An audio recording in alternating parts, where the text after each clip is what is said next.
in the air, brilliantly caught, Jimmy Adams.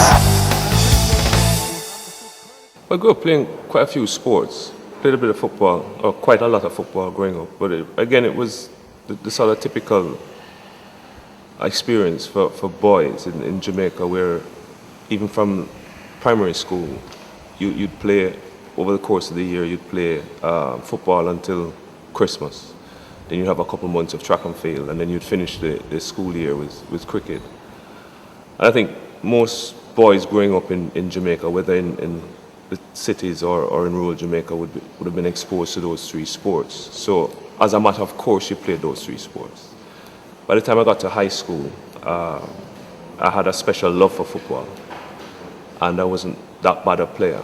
And I played through school age group teams right through until I was about 16. But then I got drafted into the selection process for the national senior first class team, cricket team. And that was when I had to make a decision, because the preparation period for our first class season actually cut into or coincided with the schoolboy football season. And the coach at the time, Ron Kanai, was very clear that there would be no mixing of sports with his program. Either I would fully commit to his cricket program, or I was free to go and play football. It was a tough decision, because to this day I still have more of a passion for football than cricket. But there was a part of me that realized that at the time, in the early 80s or in the mid 80s, the best that you could get from football, being a Jamaican, was probably a free scholarship to a university in the States. And that might pretty much be the end of it. It's not like you have now, where people from the Caribbean and from Africa can actually see themselves playing professionally in Europe and places like that. We didn't have those options, and I thought, based on where I was cricket-wise, that I could actually get onto a world stage playing cricket. So in terms of the passion that I had for it, it wasn't easy, but it was an easy decision when I broke it down as to why I was going to, or what parameters I was going to use to make the decision. And I didn't see myself getting onto a world stage in football, but I had a vision of that happening in cricket, hence the reason why I ended up going down the cricket route. Where did I start playing club cricket? Really and truly, the only cricket club that I've ever been a member of is Kingston Cricket Club, which is where we are here. You should consider yourself fortunate to be in such a hallowed place. But why? I was playing schools cricket in my early years at high school, and the coach at the time was associated with Kingston Cricket Club. And it was just an invitation from him to come down and see if this was an experience that I would want to get involved in. Came down for a week of practicing with the teams that they had here at the time, and I've been a member ever since. So I played all my club cricket here prior to playing professional cricket in clubs overseas. But I've never, in terms of club cricket in Jamaica, I've never moved clubs. So I've been here since the age of about 12 or 13, since the early 80s. And it's been where I would have put in performances to have been considered for selection for the national team. And it's been a good association. I've certainly enjoyed being a member here, and I'd like to think that they're pretty happy with what I've achieved while I've been a member here, and still continue to support the club, whether I'm overseas or at home. Unfortunately, too old now to play, but I still enjoy hanging out here, and obviously when we have big cricket events, it's nice to come here and catch up with friends who hopefully I've played with over the last many years. Well, I started my first class career in '85.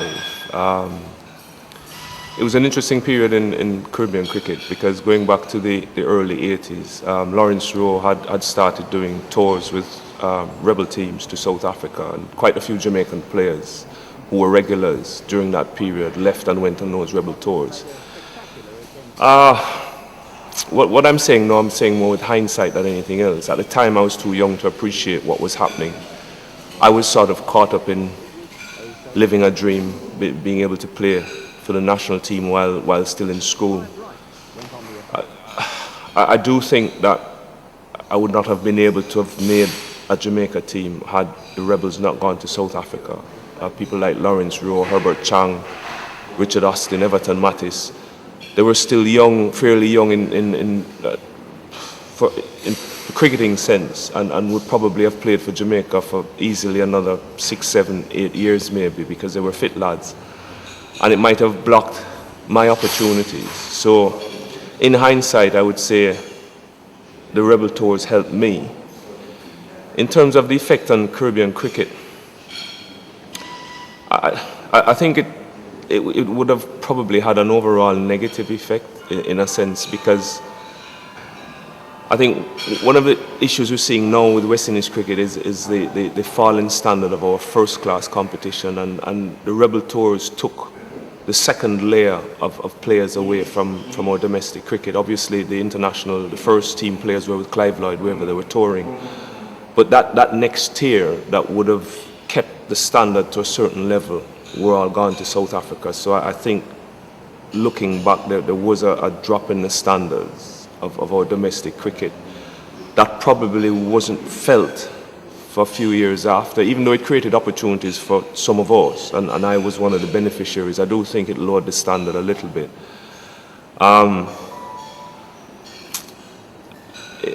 My views on the lads who went to South Africa, non-judgmental. I can understand the economics of the time. Cricket wasn't, even for the guys playing international cricket, the temptations were great because of the scale of what was being laid out for them to go to South Africa. And even a few who were playing with Clive Lloyd at the time said it was a very tempting offer that they got, even though they decided not to go. But for the lads who are at the tier below, who were strictly amateurs now, because I would say even now the Caribbean first-class cricket is still at an amateur level, they were facing potential payments that they'd never seen ever and would probably never see again, and most of them realized that they would never play international cricket again. So I can quite understand the economics behind it. I try not to moralize when I look at the situation, and I wouldn't even be brave enough to ask myself if I would have gone if I was in their position. I don't know, but non-judgmental. I think they did what they thought they had to do.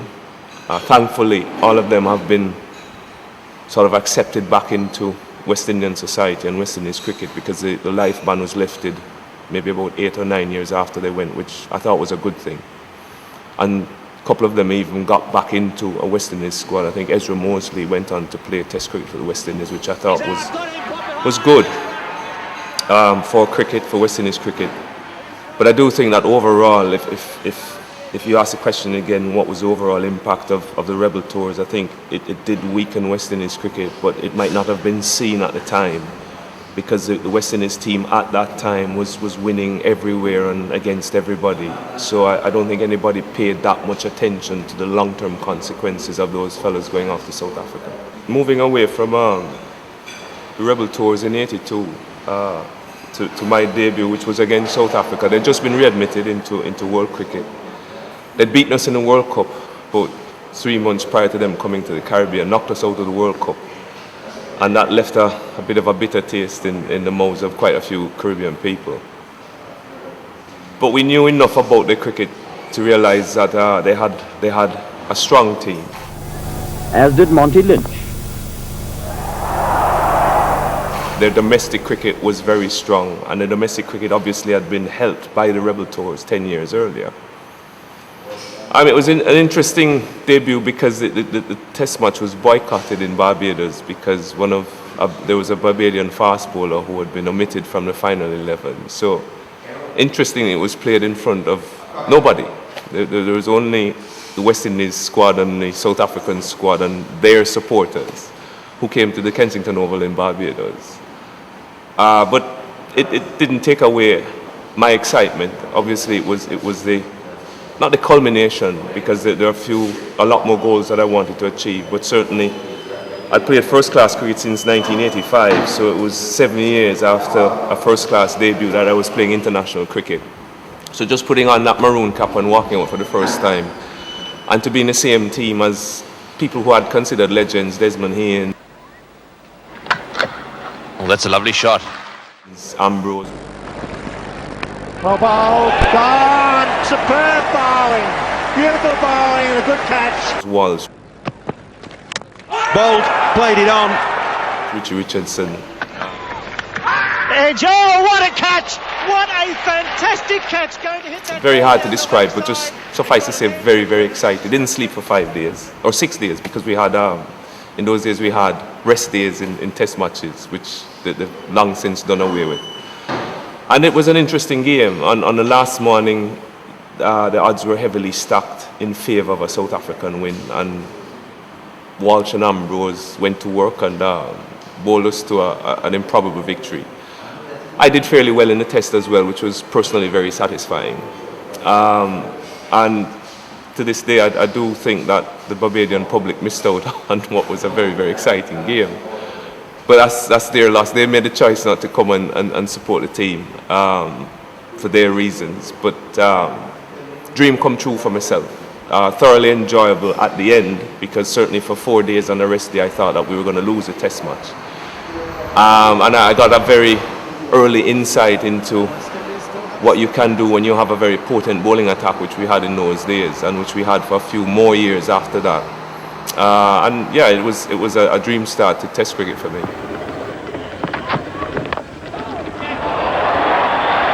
It was an interesting career because of the opportunities that I got along the way to explore almost every aspect of the game.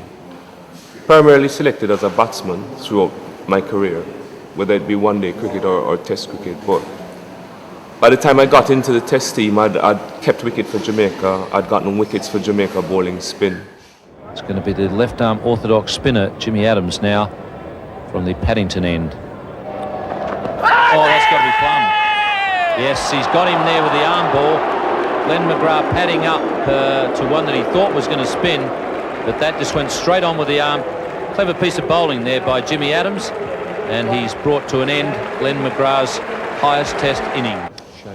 And I enjoyed just being a part of the game in any capacity, so as a half-decent fielder as well in most positions.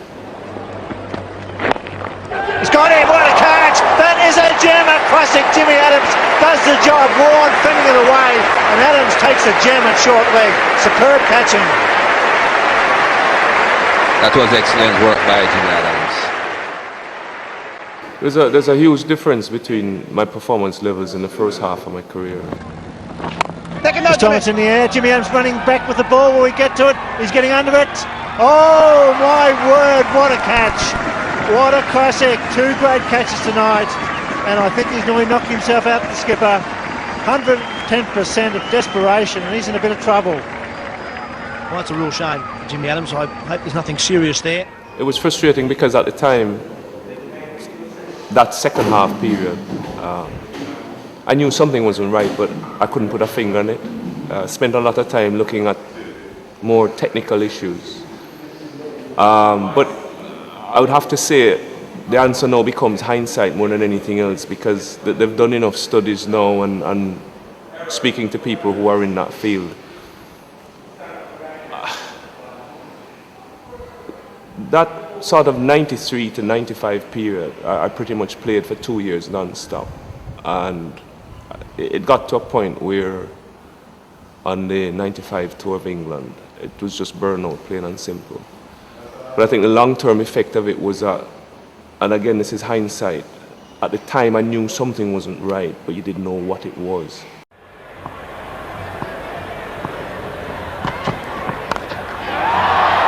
Gone. Straight to Slater. Short. Just miscued.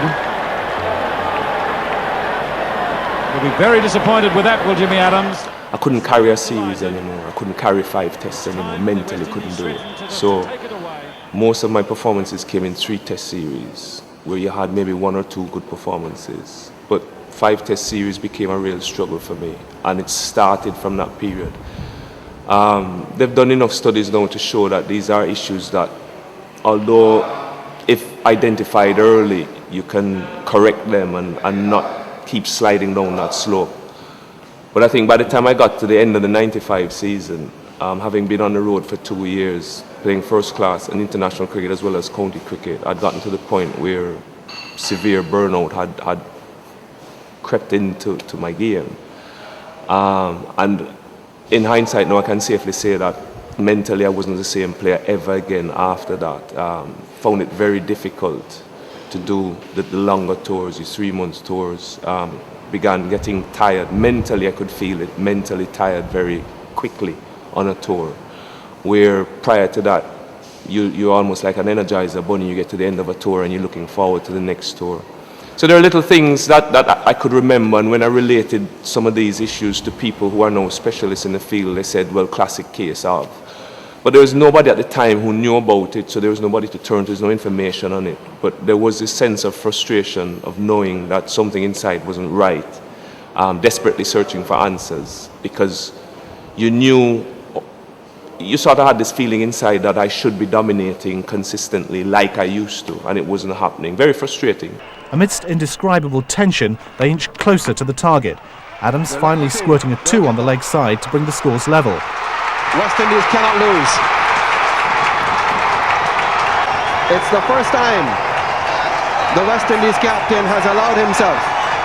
The West Indies board asked me to take over the team in 2000, just prior to a home series against, I think it was Pakistan and Zimbabwe. A little bit of a surprise.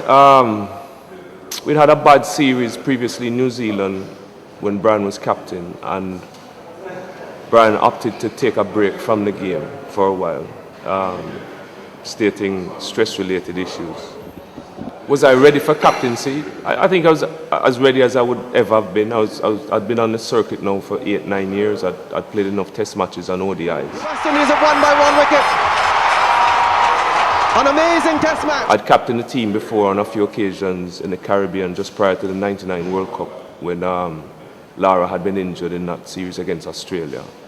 Won a few games as captain. So I'd had a taste of it before. So I was more excited, looking forward to the challenge. We had a young team at the time, a team that was certainly going to spend the next few years in transition. And I just saw it as an exciting opportunity, and it was going to be a new experience for me. So it was something that I think I was ready to take it on board. In terms of the captaincy, I was captain for a year, and it ended at the end of the series against Australia, where we lost all the test matches. And in terms of my own personal form, highlighted the panic. West Indian captain Jimmy Adams being just as culpable in not sending the youngster back. Umpire replay. How can you believe what he's done? I didn't have a particularly good series either. So came back home with no wins, not enough runs scored on the tour. Gone for a high ball, he's getting around as McGrath. It's going to be a good catch if he takes it, he's under it. It's 11 wins in a row. Well caught by Glenn McGrath. He's had a wonderful match, and a very good team wins this test match easily. In terms of losing the captaincy, as a 33-year-old, you realize that at that age, if you're not scoring runs consistently, it's very difficult for people to keep investing in you. You're at an age now where you have to be producing consistently, or they're going to find a young player to invest in. So in terms of a surprise for both captaincy and losing a place in the team, not really. I'd been around West Indies cricket long enough. I'd been around international cricket long enough to know that this is what comes with the territory. And you get into, you're starting to approach mid-30s. If you're not turning out runs consistently, then it's very hard to demand a place in any international team. And the West Indies at the time was no different. There were a couple of good young batsmen who were knocking on the door: Marlon Samuels, Sarwan, Hines, Gale, and all of them were supremely talented players. So as to whether it was a surprise, not really. It happens. It happened to people before me. One of the perks for anybody playing international cricket, certainly in that time, was an opportunity to travel. Cricket obviously being played in the British Commonwealth, so you got a chance to go pretty far and wide. So the UK, obviously the islands in and around the Caribbean that played cricket, English-speaking islands, and then further afield, the UK, Australia, New Zealand, South Africa, Pakistan, India, Canada, Malaysia. Again, it's part of the dream. You know, I remember being a child listening to radio commentary from some of these places, dreaming about probably one day being able to play and for people to listen to me playing as well. And like I said, it was part of the dream that you got to live, and I enjoyed it. I enjoyed seeing different cultures. I enjoyed playing in all of these destinations. Any game that had the title international was something that I totally enjoyed. And the venue, when I say the venue was neither here nor there, to me it was a buzz of international cricket, but all these venues were very specific and particular in their own way, different cultures, the crowds were different in an exciting way. And it was just a very broad experience for somebody who grew up in a very small town in Port Maria to see a lot of these places and experience these cultures at a fairly young age. But I think for me, playing in the big grounds, so a huge moment, when you talk about excitement, and I don't think I'm the only player who would say this, but the chance to play in the big grounds, the 100,000 grounds, capacity grounds, your MCGs and the Eden Gardens in Calcutta, and occasionally to get them silent was a huge buzz. It's not very often that we got 100,000 Indians very quiet because they're losing a game, but on the other occasion when it happened, it would have been a huge buzz for me. And then you had the sort of the traditional grounds, so a chance to play at Lord's. Obviously growing up in Jamaica, my father's generation were besotted with tales of cricket in England and some of these famous grounds. But the buzz was a big grounds, the grounds that had hundreds, thousands of people, and the noise and the clamour and you know that feeling of you against the world, and on occasions when you got it right and you actually got a good result there, to actually get those grounds quiet was worth it. Characters in the West Indies team, that's an easy one. The first one that stands out is Curtly Ambrose. Massive personality, loud, self-assured, confident, very opinionated, but very funny. He would have been the consistent character for the 9 or 10 years that I was around with the squad. And then everybody else played bit roles behind Ambrose. Ambrose meeting the Queen on an occasion that I was there was the funniest thing ever. Plenty of respect, but no respect all at once. And thankfully the Queen remembered him from a previous tour, so didn't take it personally. He actually got her to laugh, which they said was not an easy thing for the Queen at the time. But Ambrose stands out. Desi Haynes, a larger-than-life character who played hard but enjoyed himself off the field and encouraged everybody to do that as a means of stress relief. And Sherman Campbell, the opposite to Ambrose physically, almost a midget, but a huge personality and had the ability to just energize everybody. He did everything at 90 miles an hour. Sherwin did. Very difficult to room with him, which I had to on a couple of occasions because there's just too much energy in the small confines of a hotel room. But those would be the three that stand out. And then everybody else would have had their moments in and around those three. But Ambrose and the Queen, for me, will be an abiding memory. Getting the Queen, well, by the time the Queen started laughing, we were howling. But at Buckingham Palace I think it was could have been a 95 tour, but very, very interesting watching that dynamic between Curtly Ambrose and the Queen of England. Bold, played it on. Not a Who did I admire most? Different people for different reasons. I think I'd start with Courtney Walsh, who it wasn't just Courtney's cricket, obviously a great bowler who became even greater when in the second half of his career when I was playing with him. But it was what he had done for me leading up to international cricket and when I just started. He was like an older brother to quite a few of us in the Jamaica setup. So even before we played international cricket, Courtney had an eye out for quite a few of us who were in a sort of younger cadre coming through. And then he sort of kept me on the straight and narrow in the first few years of international cricket.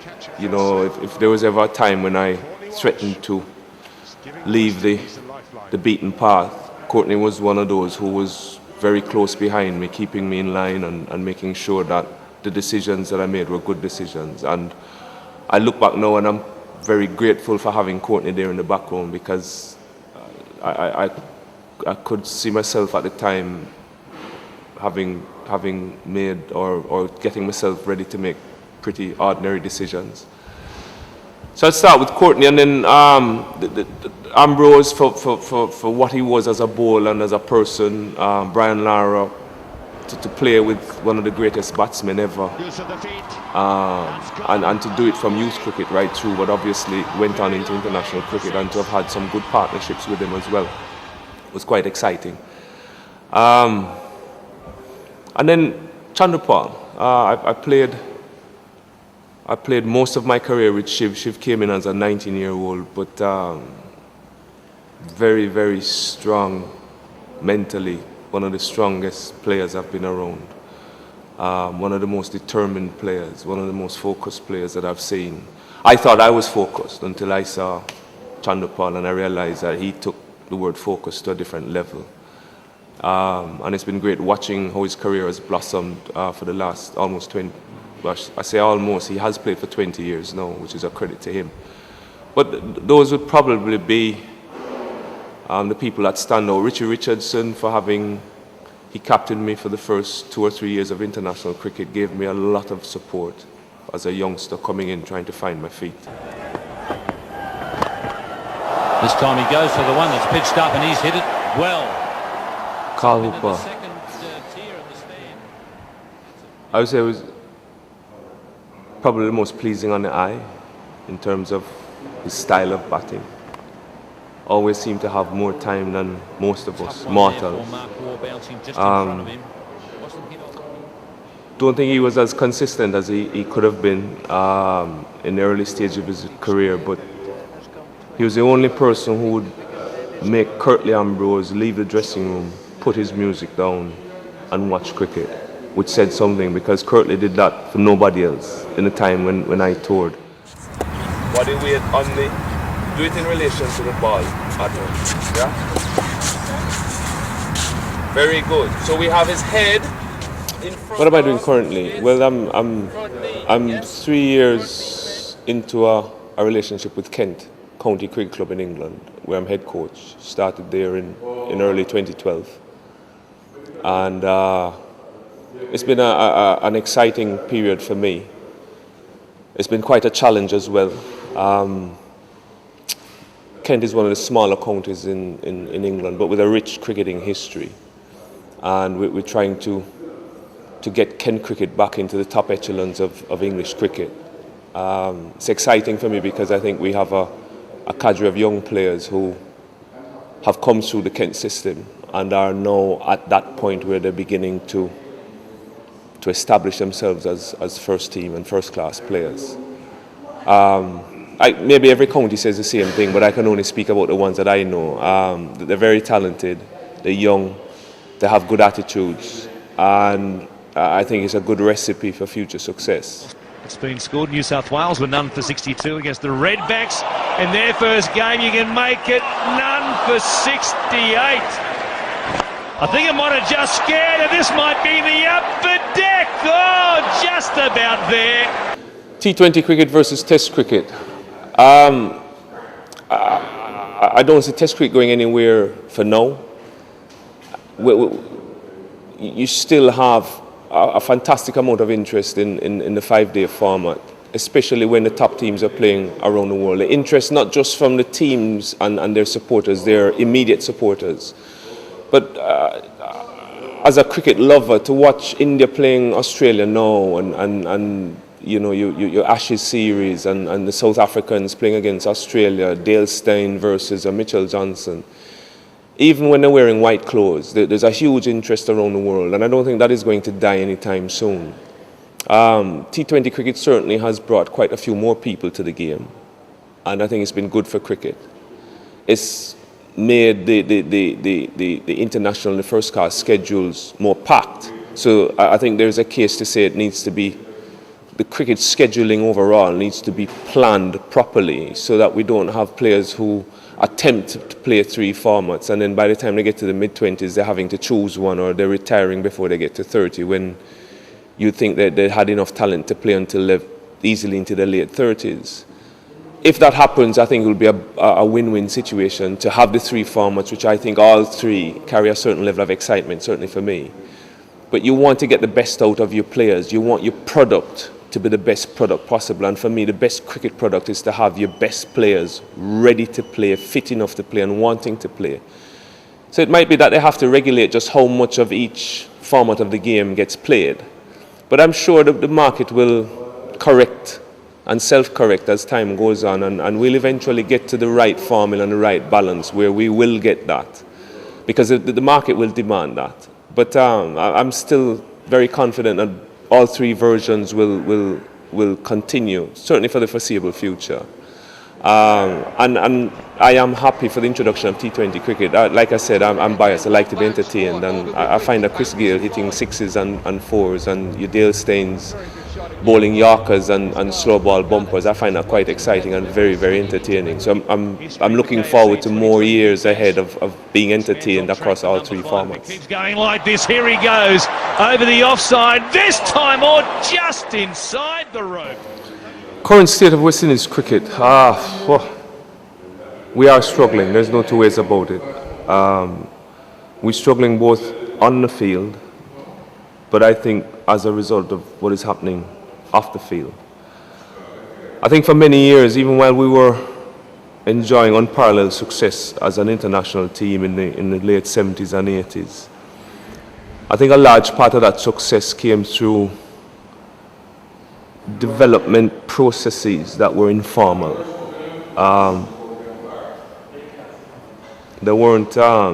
These processes weren't controlled by the WICB. So if I look at my own development, what I gained from playing club cricket here at Sabina Park with a club team, not a first class team, a club team that had test and first class players, was a massive learning environment for me, but it wasn't planned. West Indies Board didn't plan that, but it existed. It was informal.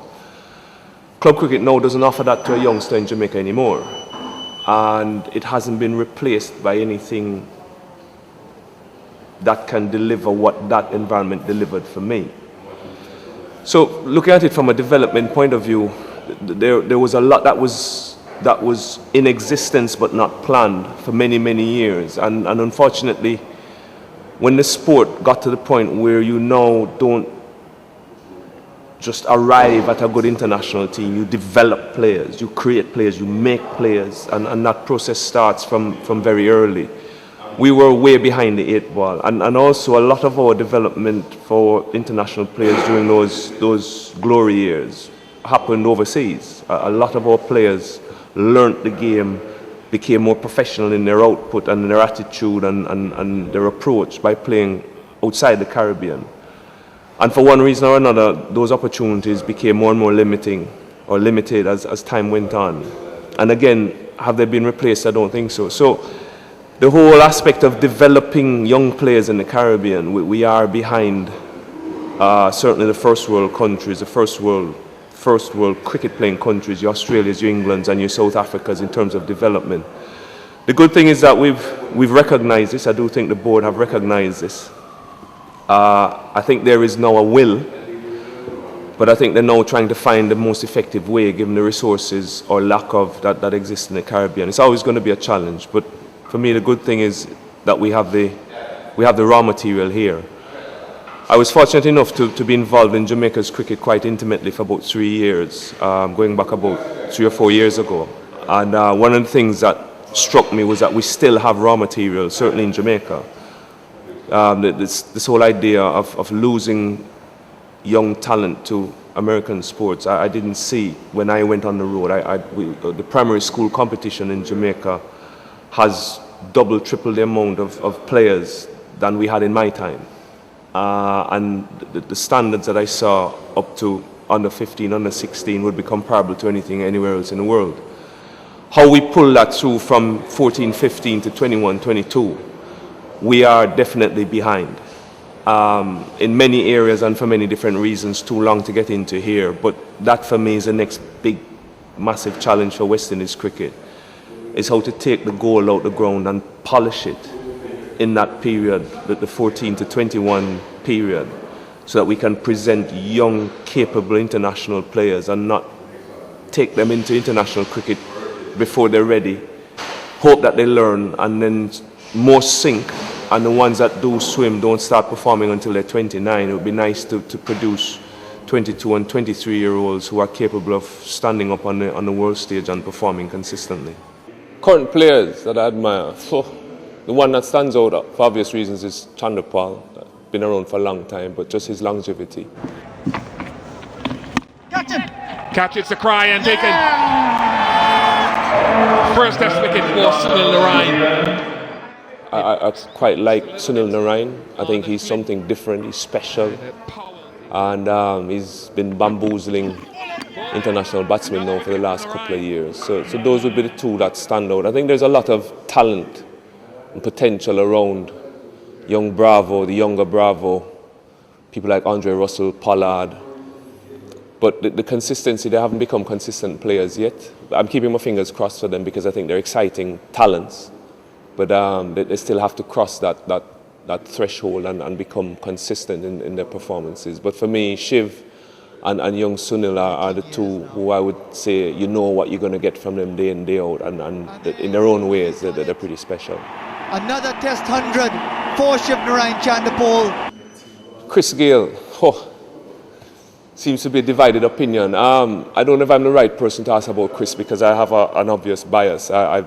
Chris started his career under me both for Jamaica and the West Indies. And he's one of those players where as captain you just love the fact when you look behind you that you see him walking out because he never stood down from anybody or any situation.